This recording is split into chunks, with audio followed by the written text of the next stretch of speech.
In some of the previous videos, I've already talked about why I left US, came back to India, and then what were some of the pros and cons of moving back to India. And so many of you reached out who were contemplating such decisions themselves. And I even talked to some of you to discuss the prospects back in India and whether this decision makes sense or not. Ultimately, it's your decision, but I'm happy to share my opinions. But today's video is an extension of that. Today, I want to really reflect back and share the updates of my life and to kind of look back at this question that was I right in making that choice? Was it right for me to leave US at that point and come back all the way to India to a very different lifestyle than what I could have had in US? So today's video is again a more like an open letter to myself that I'm sharing with you guys of what I think about my decision now. Was I right in coming back from India? That is what I want to discuss today.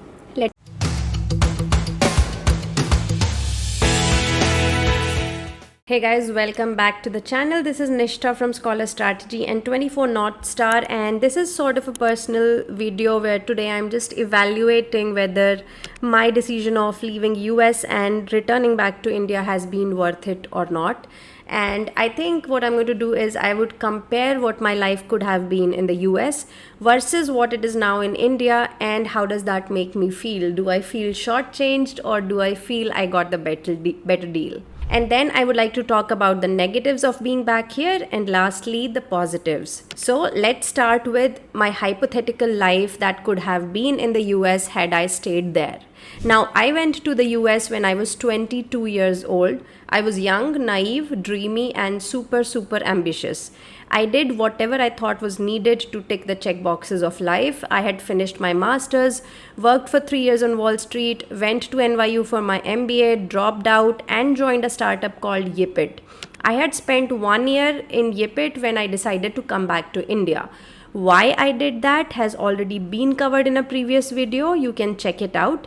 Now, if I had stayed there, what would my life be like? And when I think of this question, I think I might still be waiting for my green card, or if I had planned my moves more smartly, I might have gotten one by now.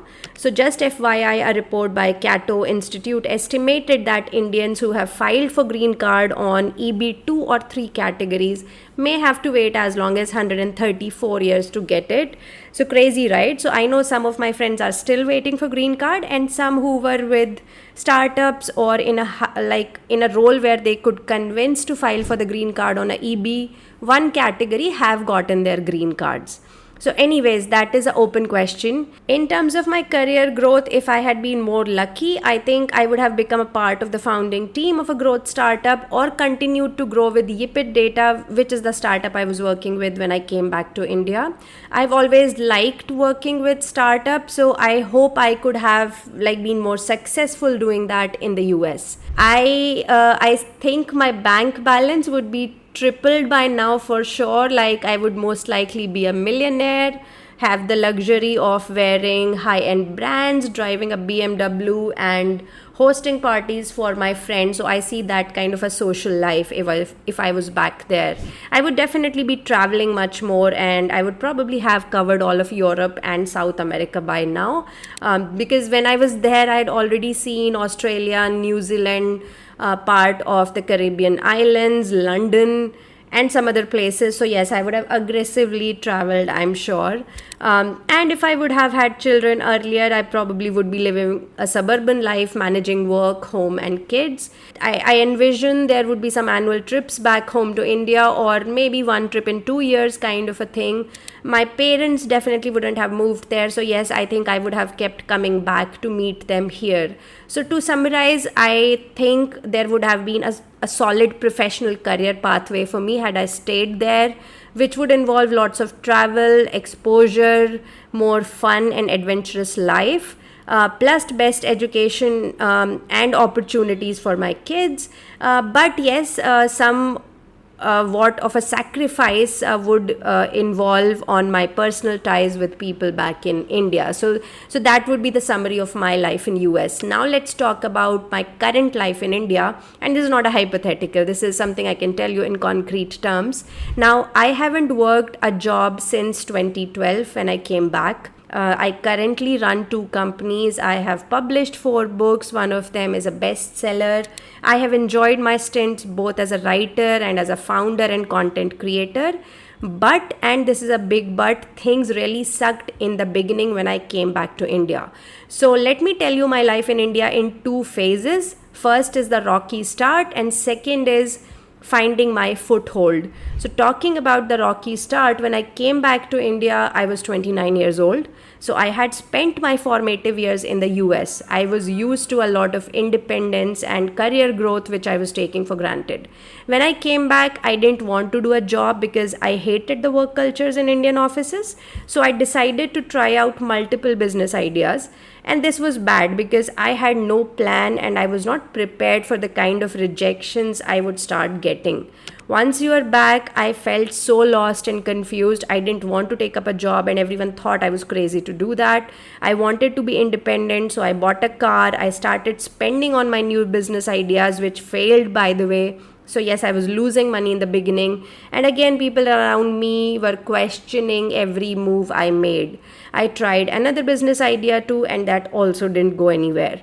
Thankfully, my parents and close family have been very, very supportive and they never made me doubt myself.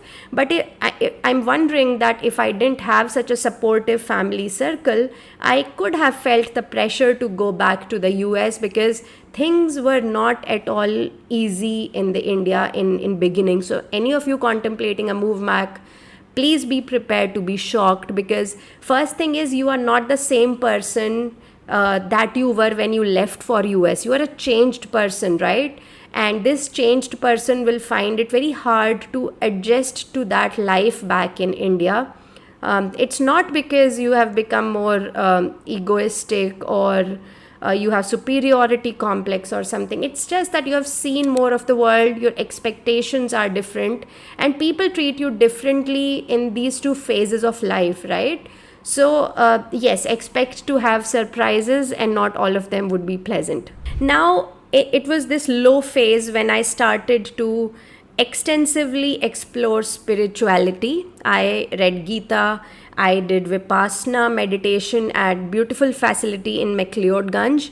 So Vipassana, for those of you who don't know, is a 10-day residential course of complete silence and meditation. I also went for another 7-day residential retreat in Himachal Pradesh, and it is known as Jeevan Vidya program. It was run by a gentleman named Vinesh Ji. This one is a more practical oriented spirituality course which teaches how to live a soulful life on a day-to-day basis. Basically, you cannot be meditating or living in a serene world all the time, right? So our daily lives are more chaotic, and how do you live more mindfully and spiritually in this everyday chaos? So that is what Jeevan Vidya was about, and I cannot recommend it enough. It was absolutely a fascinating experience, and if you want more details about it, leave a comment and I will share the website link, etc. So again, both of these, like Vipassana, Jeevan Vidya, reading spiritual books, etc., it was a very, very beautiful experience for me, and it helped me find that grounding in life which I was missing since coming back from US. So that kind of independence and freedom to do whatever I want with my time has been possible only because I was back in India, and I'm thankful for that. Next phase in my life was finding my foothold. As I like founded my grounding due to all these spirituality exercises, and I started feeling more settled back in India, I also spent a few years as a digital nomad while building Scholar Strategy. And again, this would not have been possible from US. In my digital nomad trips to Southeast Asia, including Bali, Thailand, Vietnam, etc., even Auroville, some months in Bangalore, and some months in Uttarakhand and Himachal Pradesh, I met some very, very interesting people and freelancers and entrepreneurs from different countries, and it was one of the most transformational time of my life. So while I had really learnt about the mainstream corporate kind of careers in the US, studying in the in these prestigious educational institutes, working with these big companies or high growth startups in US. When I was in Southeast Asia, I got a very different exposure to life, a life of more mindfulness, a life of more freedom, because these were all like, individuals from different parts of life. They were exploring what more independent life meant, like what living slow meant while not losing your soul. So finding a way of life where you can work on things you love, and also enjoy life at the same time. So I think that was very, very interesting phase as well. Later on, I started another company called 24 North Star, which helps with career and study abroad guidance for high school students. So yes, these are two of my ventures that I currently run, and they have, touchwood, grown decently, and my savings from US plus my income in India now allows me to feel financially independent here. But yes, I was not so prudent with my money when I was in US. It took me some time to get my finances in order, but I'm glad I learned that on time, and now I enjoy a bit of learning as well as practicing personal finance. So I invest, I manage my money more efficiently now, which is something I'm proud of. Also, I have written 4 books so far. One has been a bestseller. I have went to a remote cabin in Uttarakhand and wrote part of my books in Thailand and Bali. I've really enjoyed this creative phase, and again, it was easier to do all this unstructured stuff because I was in India and didn't have to worry about visa and green cards. So that was a summary of my life in India. Now let's discuss the pros and cons. So let's start with the cons of coming back. And first thing I would say is it has taken me much longer to build up my savings in India. Earlier, I bought expensive gifts for my family when I was in US, but I could not do that as freely after returning to India. Like, I've had to be much more responsible with my money. So yes, that sucks. I mean, it's always nice to be able to buy those Calvin Klein jeans or Coach bags without looking at the price tags. In fact, my biggest motivation to go back to US one more time is just to do a ton of shopping for next 10 years. So seriously, I'm just going to take like empty bags there and do a ton of shopping in those outlet malls, because I just love how cheap shopping in US is, Anyway, on the downside, I could have climbed the corporate ladder in US much faster. I would probably be at a SVP or a director level right now in a big company. It means more flashy job titles, luxurious lifestyle, glamorous networking parties, giving talks, etc. So I have sacrificed on those corporate perks because I'm basically a nomad in Scholar Strategy, right? The only event I have enjoyed as a creator founder is I was recently invited by the US Embassy as a Women in Education representative, which was all due to the work we have been doing here and on social media, etc. So those are some of the things I enjoy as a founder and content creator. But other than that, yes, I do miss out on all the corporate networking stuff and perks, etc. Like when I was on Wall Street, they used to take us to all the US Open matches. They would take us to Broadways and parties around New York City. So that was, yes, who doesn't enjoy that, right? So yes, I've given up on all of that for some independence. So yes, that is the price you have to pay. And I think to make up for all those lost corporate meetups and social life, I do my own networking. I have to make more efforts in doing that, is what I'm saying. So like for example, I wrote books, and that was again something I did to just meet interesting people back here in India. And by writing those books, I have met influential founders, VCs back in India. Like, I got to write a book with Varun Agarwal, who's the founder of Aspiring Minds and an MIT scientist. My book on Unacademy received great feedback, and I got people like Dipinder Goyal and Kunal Shah to write an endorsement for it. So I have hustled to compensate for that lack of social reach out that you automatically get when you're part of companies in the US. So I think I've done okay on that front, but yes, it has taken considerable efforts to do that. Now let's talk about the positives of coming back. So more importantly, I would say all this nomadic, creative and spiritual exploration has helped me really understand who I am and why I love, what I want to do, and how I want to do it. So it has made me realize my passion for writing, coaching, and mentoring, my desire to make a difference in education and careers, and that sort of clarity is what has given me happiness, to be honest. I needed these few years and this journey back to find myself, and I think it's been worth the sacrifices. Ultimately, I'm here with the people I love. By the way, I had my daughter last year, and she has just made my life so beautiful, right? We recently moved to our first self-owned apartment, and it is gorgeous. It has huge balconies and is right in the center of Gurgaon. We have decorated it the way we wanted, and I absolutely love it. So I have a big study room and a library, and I just feel so grateful to have this space for my family. The ability to be close to my family is ultimately the biggest perk for me. For example, we just celebrated Raksha Bandhan, and my less than a year old daughter tied Rakhi to all her cousins. And I think this is what I want her to experience, all the cultural aspects of being Indian. And I'm not saying that you can't do it in US, but yes, it's much easier to do it while being in India. So I love that part. Lastly, another perk that people may not really understand is I don't have to commute more than 15 minutes when I go to my 24 North Star office.